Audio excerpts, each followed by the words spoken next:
90 రోజుల కోర్సు పూర్తి చేస్తే చాలు 100% ప్లేస్మెంట్ సపోర్ట్ తో సాఫ్ట్వేర్ జాబ్ మీ సొంతం. వెంటనే కోడ్ జ్ఞాన్ డెస్టినేషన్ ని సంప్రదించండి. నమస్కారం ప్రియా చౌదరి గారు. నమస్తే అమ్మా. లైఫ్లో మనం అంటే ఏ రిలేషన్షిప్ మెయింటైన్ చేయాలన్నా నిజాయితీగా ప్రేమిస్తేనే అది ఎక్కువ రోజులు ఉంటుంది.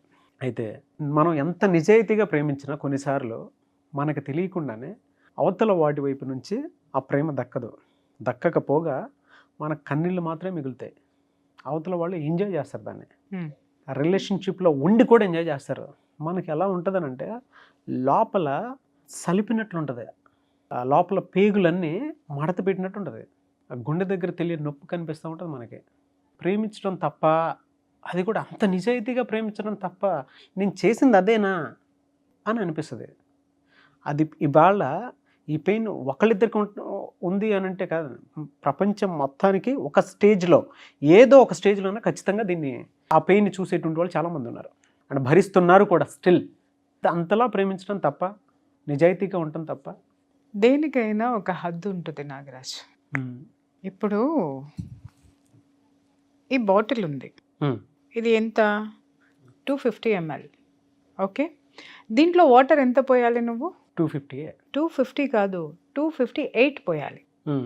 ఓకే, దీనికి కొంత ఎయిర్ ఉండాలి. నువ్వు ఫుల్ పోసినా కూడా ఇది ఉండదు, కొంత తక్కువే పోయాలి. అప్పుడు మాత్రమే దీని మూమెంట్ ఉంటుంది, ఇది సస్టైన్ అవుతుంది. అది కాకుండా నువ్వు 300 ml పోయడానికి ప్రయత్నించినప్పుడు ఆ వాటర్ ఏమవుతుంది? దీంట్లో నింపగలుగుతావా? ఏమవుతుంది? కింద పడి పోతూ ఉంటాయి. ఎంత వాటర్ పోతూ ఉంటే దీనికి కావలసిన దానికంటే నువ్వు ఎక్కువ ఎంత పోస్తావో పోసినంత కింద పోతూనే ఉంటాయి. నువ్వు నింపే ప్రయత్నం చేస్తూనే ఉంటావు. అంటే ఎక్కువ పోస్తున్నాను అనేటటువంటిది, ఎక్కువ ప్రేమిస్తున్నాను అనేటటువంటిది కూడా ఇదే బాపతు.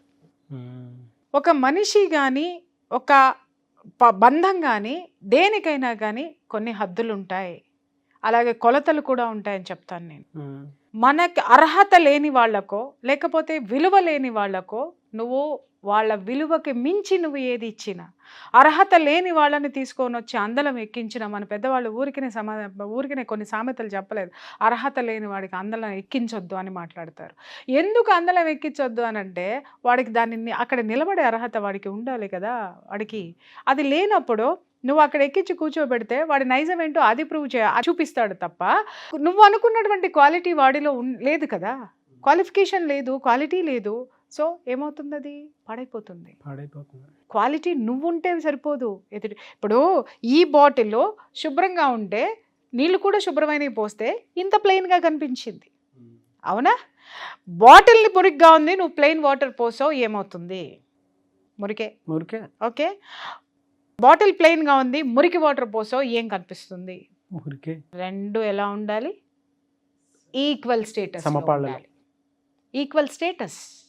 ఓకే, అలా నీలో కూడా ప్యూరిటీ ఉంటేనే, నువ్వు ఎవరికైతే ప్రేమను ఇస్తున్నావో వాళ్ళలో కూడా నీలో ఉన్నటువంటి ప్యూరిటీ ఉంటేనే ఇచ్చిపుచ్చుకోవడంలో ఆనందం, ఆ ప్రేమ యొక్క విలువ ఉంటుంది. అది మనం గమనించాం. మనం ఎంతసేపు మన తరపు నుంచే మనం ఆలోచిస్తాం. ఇక్కడ చాలామంది గుర్తించాల్సింది, గమనించాల్సింది నేను చెప్తాను ఏంటంటే, నేను నిజాయితీగా ఉండాలి, నేను చాలా బాగా ప్రేమించాలి, నేను బాగా చూసుకోవాలి, నేను అద్భుతంగా ఉండాలి, ఈ ప్రపంచంలో ఏ పెళ్ళా ఉండనంత నిజాయితీగా ప్రియా చౌదరి ఉండాలి, ఈ ప్రపంచంలో ఏ బాసు ఉండనంత నిజాయితీగా నాగరాజు ఉండాలి అనేసి మనం ఎఫర్ట్స్ పెట్టి మనం ఎదుటి వాళ్ళకి ఇవ్వడం మొదలు పెడితే అవతల వాడికి స్వీకరించేవాడికి కూడా ఉండాలి కదరా అయ్యా. అలాంటిది నీలో ఉంటే సరిపోదు, స్వీకరించేవాడికి కూడా ఆ ఉద్దేశం ఉండి అది తీసుకోవాలనే క్రేవింగ్ ఉంటే నేను ఇచ్చేది వాడు స్వీకరిస్తాడు. వాడు పూర్తిగా కడుపు నిండేసిన వాడు కడుపు నిండిపోయి ఉంటేనో, లేకపోతే వాడి చూపులు పక్క చూపులైతేనో, లేకపోతే నువ్వు అనుకున్నట్టుగా నీ ఎంప్లాయీస్ అందరికీ కూడా ఇంకా దీనికి మించి ఒక మంచి సంస్థలోకి వెళ్ళాలని అనుకుంటేనో, లేకపోతే ఇంకేదైనా పని చేసేటటువంటి దృక్పథం లేకపోతేనో, ఇంకేదైనా అయితేనో నువ్వు సమర్థవంతంగా ఎంత నడపాలనుకున్నా ఆ సంస్థ నడవదు. నేను అర్హత లేని వాళ్ళకి ఎంత ప్రేమనివ్వాలనుకున్నా అది బూడిదలో పోసినటువంటి పన్నీర్ అవుతుంది. ఎగ్జాక్ట్లీ. మనం ఎంతసేపు మనం నిజాయితీగా ఉండాలనుకుంటాం, ఒక్కసారి వాళ్ళకేసి చూడు, వాళ్ళు నిజాయితీగా ఉన్నారా? అమ్మో, అది లేకే మనల్ని గ్రాంటెడ్గా తీసేసుకుంటారు. ఇక్కడ ఇంకొకటి చెప్తున్నాను నాగరాజు. ఫస్ట్ ఒక రిజెక్షన్ మొదలైనప్పుడు, లేకపోతే నువ్వు ప్రేమించేటటువంటి వాళ్ళల్లో నీ పట్ల చులకన భావమో, లేకపోతే నీ పట్ల వాళ్ళకి డెడికేషన్ అంకిత భావం లేకపోవడమో, నీ పట్ల మర్యాద లేకపోవడమో, గౌరవం లేకపోవడమో, లేకపోతే నువ్వు టేక్ ఇట్ గ్రాంటెడ్ అన్నట్టుగా వాళ్ళు ప్రవర్తిస్తూ నీ ప్రేమను అడ్డం పెట్టుకొని వాళ్ళ జీవితం వాళ్ళు బతికేస్తూ ఉంటారు. నీ ప్రేమ ఇక్కడ ప్రవాహంలాగా ప్రవహిస్తూనే ఉంటుంది వాళ్ళకి. కానీ ఆ ప్రవాహంలో దాహం తీర్చుకోరు. దాహం ఇంకొక చోట గోల్డ్ స్పాటో థమ్సప్పో లేకపోతే ఇంకొకటో కొనుక్కొని తాగుతూ ఉంటారు. నువ్వేవో స్వచ్ఛమైనటువంటి వాటర్ని ఆ విధంగా ప్రవహింపజేస్తూ ఉంటే దాన్ని ముట్టుకోరు. అటువంటప్పుడు వీటిల్లో ఏ ఒక్కటి నువ్వు గమనించినా నువ్వు ఆలోచించాల్సింది ఏంటి అనంటే, you should stop your flowing. నీ ప్రేమ ప్రవాహాన్ని ఆపే వన్స్ ఆపి చూడు. ఎందుకంటే నీ ప్రేమలో నిజాయితీ ఉంది, తీసుకునే వాడిలో నిజాయితీ లేదు. ఇమ్మీడియట్గా ఏం చేస్తావంటే, నీలో నిజాయితీ ఉంది కాబట్టి నువ్వు ఆపేసి చూడు. నీ ప్రేమ నీ దగ్గరే ఉంటుంది, నీ గౌరవం నీ దగ్గరే ఉంటుంది, నీ యొక్క ఆ ఆత్మ సంతృప్తి, ఆత్మకి సంబంధించినటువంటి ఆ యొక్క బాండింగ్ ఏదైతే ఉంటుందో అది నీతోనే ఉంటుంది. అటు పక్క ఆపేసిన తర్వాత వాడిలో మొదలవుద్ది చూడు నాగరాజు. సడన్గా ఒక్కసారి నిజమైనటువంటి ప్రేమ ఆగిపోయింది అనుకుందాం, అలజడి మొదలవుద్ది. మామూలుగా కాదు అసలు. చూడు, ఇలా నువ్వు వెనక్కి తిరిగి చూడు, అప్పుడు నీ వెంట పట్టం మొదలు పెడతారు. అప్పుడు మొదలు పెడతా ఉంటారన్నమాట. అయ్యో నువ్వు చాలా అపార్థం చేసుకున్నావు, నువ్వు ఏదైనా నేను అలా అనాలని అనుకోలేదు, నేను అది కాదు, ఎన్నో ఎక్స్ప్లెనేషన్లు ఇస్తారు. విషయం ఏంటంటే, వీడు ఎన్నోసార్లు వాళ్ళకి నచ్చ చెప్పడానికి, వాళ్ళు వీడిని నమ్మేటట్టు చేయడానికి వీడు ఎన్ని ప్రయత్నాలు చేసినా కూడా ఒక్కసారి కూడా కన్సిడర్ చేయరు.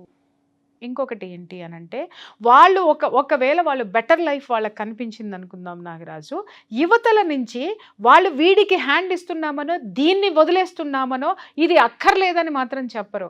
వీళ్ళల్లో ఉన్నటువంటి వీళ్ళు చెయ్యలేనటువంటిది, వీళ్ళు అందుకోలేనటువంటి దాన్ని ఎత్తి చూపిస్తారు. ఇది ఆ రోజే చెప్పాను కదా, ఇది నువ్వు చెయ్యలేదు కదా, ఇది నువ్వు అన్నావు కదా, నువ్వు ఇది చేసావు కదా అని చెప్పి యువతల ఉన్నటువంటి ఆ లోపాన్ని దాన్ని మాత్రమే చూపించేసి చాలా స్మార్ట్గా ఎస్కేప్ అయ్యేటటువంటి పరిస్థితుల్లో వాళ్ళు ఉంటారు. చాలా స్మార్ట్గా చెప్తారు.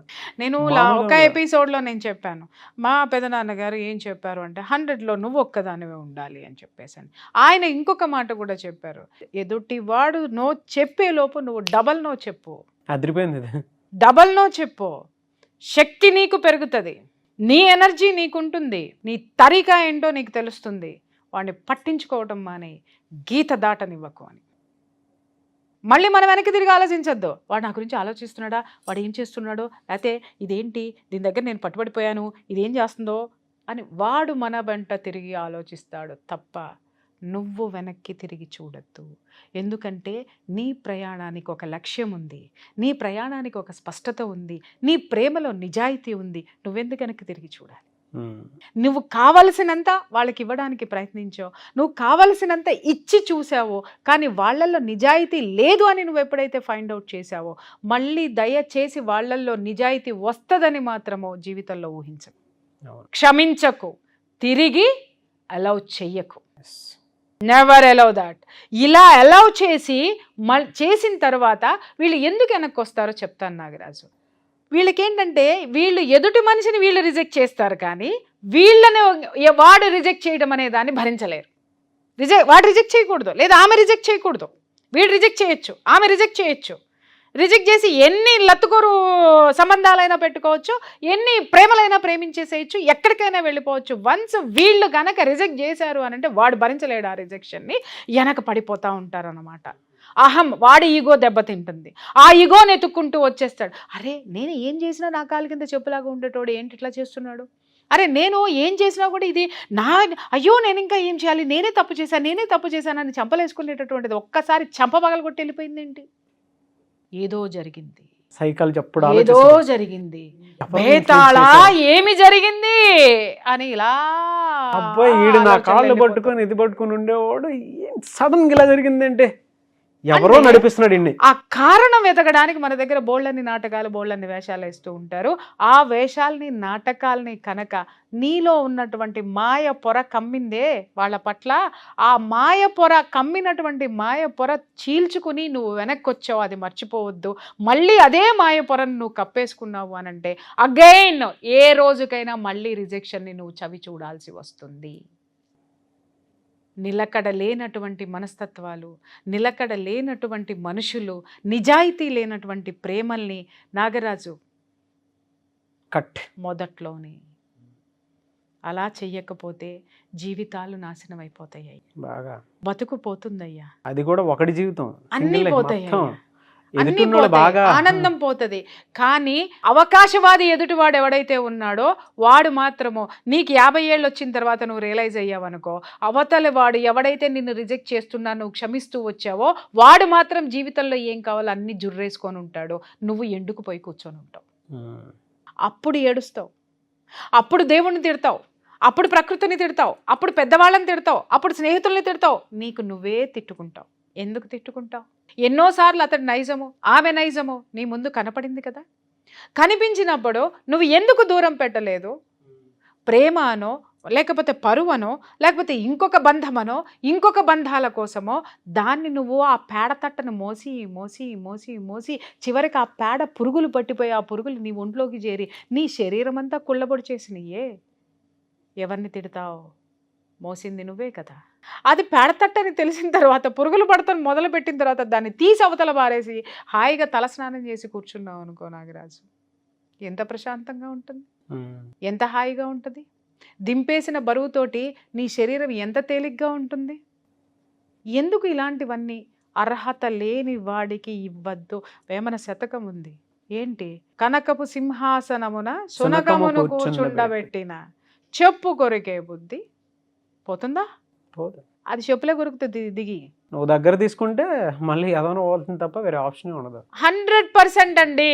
వాళ్ళు వెనక్కి ఎందుకు వస్తారు అనంటే వీడు కానీ ఆమె కానీ ఎందుకు రిజెక్ట్ చేసిందో అంటే వీళ్ళు రిజెక్షన్ని తట్టుకోలేరు, మళ్ళీ దగ్గరకు తీసుకుని వాడిని వీళ్ళు అనే చేసుకోవడానికే వెనక్కి వస్తారు తప్ప రియలైజ్ అయ్యి వచ్చేటటువంటి దాఖలాలు, వచ్చిన కేసులు, స్థిరపడిన కేసులు నా జీవితంలో నేను చూడలే. నేను చూడలేదా ఇన్ని సంవత్సరాల్లో, ఇన్ని వేల కేసుల్లో, ఇన్ని వందల కాపురాల్లో. వీళ్ళ దగ్గర ప్రేమ మాత్రం ఎలా పడితే అలా కావాలి, విచ్చలవిడిగా కావాలి. వీళ్ళు నో అని మాత్రం వెనక్కి ఎవడైతే వచ్చాడో వాడిని నమ్మద్దు. ఎందుకనంటావో ఆ రిజెక్షన్ని వాడు తట్టుకోలేడు.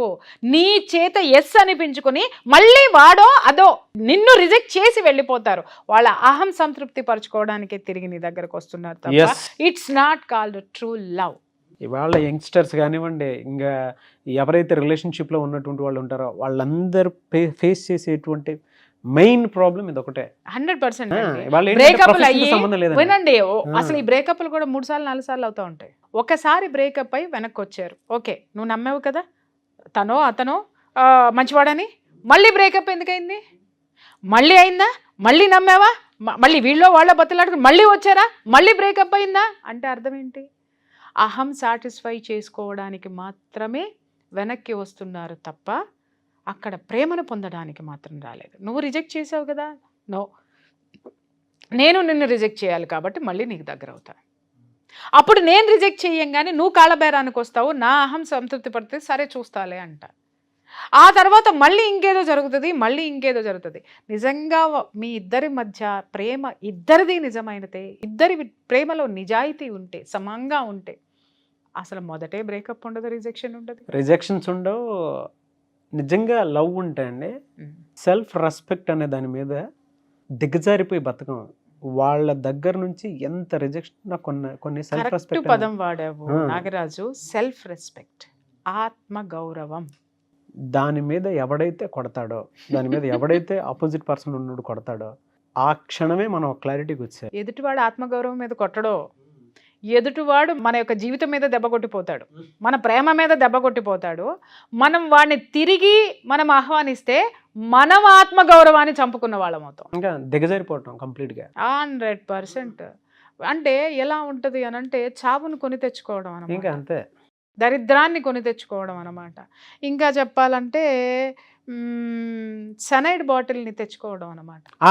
మనం ఒంట్లో తీసుకొచ్చి పెట్టుకున్నట్టే, Cyanide పక్కన bottle ని accept చేసినట్టు. ఇంకెక్కడ ఉంటే ఏంటి? వన్స్ రిజెక్షన్ ని నువ్వు మళ్ళీ అలౌ చేసావో సెనైడ్ బాటిల్ని నీ పక్కలో కూడా కాదు, నాలుక దగ్గర పెట్టుకున్నట్టే.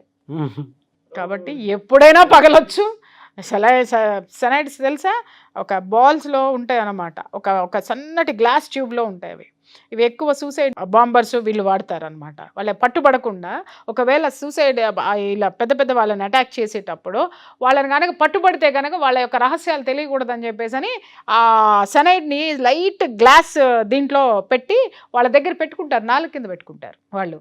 ఎప్పుడైతే వీళ్ళు పట్టుకుంటారో ఇమ్మీడియట్గా దాన్ని టప్మని కొరికేస్తారు, అంతే, క్షణాల్లో ప్రాణం పోతుంది. సో అలాంటి సూసైడ్ బాంబర్స్ని పక్కన పెట్టుకొని, ఈ సూసైడ్ బాంబర్ ఇక్కడ ఎవరు, తిరిగి ఇన్వైట్ చేయటం అనేది. సనైడ్ ఎవరు, నువ్వు తెచ్చుకున్నాళ్ళు. సో ఈ రెండింటినీ ఆహ్వానం పలికావనంటే నీ జీవితానికి చరమాంకం పలికినట్టే. కాబట్టి లైఫ్ ఈజ్ బ్యూటిఫుల్ నాగరాజు. ఒకళ్ళకి ప్రేమను దోచిపెట్టడానికి మనం లేము, మనల్ని మనం ప్రేమించుకోవడానికి, మనం కూడా ప్రేమను పొందడానికి ఉన్నాం.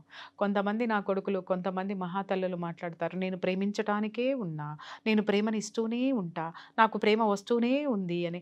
60 ఏళ్ళు వచ్చి కాటికి కాళ్ళు జాపినాడు కూడా 30 ఏళ్ళ దాన్ని వేసుకొని పోయేటోళ్ళు ఉంటారు చూసావా. నా కొడుకుల్ని మాత్రం అదే బతికుండగానే ఆ కాష్టంలోనే కాల్ చేయాలి. ఇలాంటివి, వీటిల్ని ప్రేమ అనరు, కామం అంటారు. కామానికి ప్రేమకి కూడా అర్థం తెలియదు. ఈ రోజు ఉన్నటువంటి వాటిలో ఈ రిజెక్షన్స్, తర్వాత ఈ బ్రేకప్లు, తర్వాత మళ్ళీ కలవటాలు, ఇవన్నీ కూడా ఈ కామం చుట్టూ తిరుగుతున్నాయి. It's not called love. ఇప్పుడున్న జనరేషన్ పిల్లలు ఏజ్తో సంబంధం లేకుండా పోరాడుతున్నటువంటి అతి పెద్ద సమస్య ఇది ఒకటే. It's not called love Nagaraju. ఇప్పుడు నీ ప్రేమలో నిజాయితీ ఉంది, కానీ ఎదుటి వాళ్ళలో ఏదో కోరిక ఉంది, కామం ఉంది, అవసరం ఉంది. అది నీకు ఎప్పుడైతే తెలిసిందో దయచేసి దండం పెట్టి గౌరవంగా పక్కకు వచ్చి, ఎందుకు పాకులాడతావు సిగ్గు లేకుండా? అంతే. దేనికి పాకులాడతావు? దేనికైనా ఒక హద్దు ఉంటుంది. హద్దు నువ్వు దాటావు అని అంటే రేపొద్దున విశ్వం కూడా నీకేమి ఇవ్వదురా నాయన. ఎందుకంటే నీ మీద నీకు ప్రేమ లేదు, నీకు ఆత్మగౌరవం లేదని చెప్పేసి అని నువ్వు ఏం కోరుకుంటావు అంటే రిజెక్షన్ని కోరుకుంటావని అదే తీసుకొచ్చి నీకు ఇస్తుంది. అమ్మలకు కూడా చెప్తున్నా, అదే తల్లి.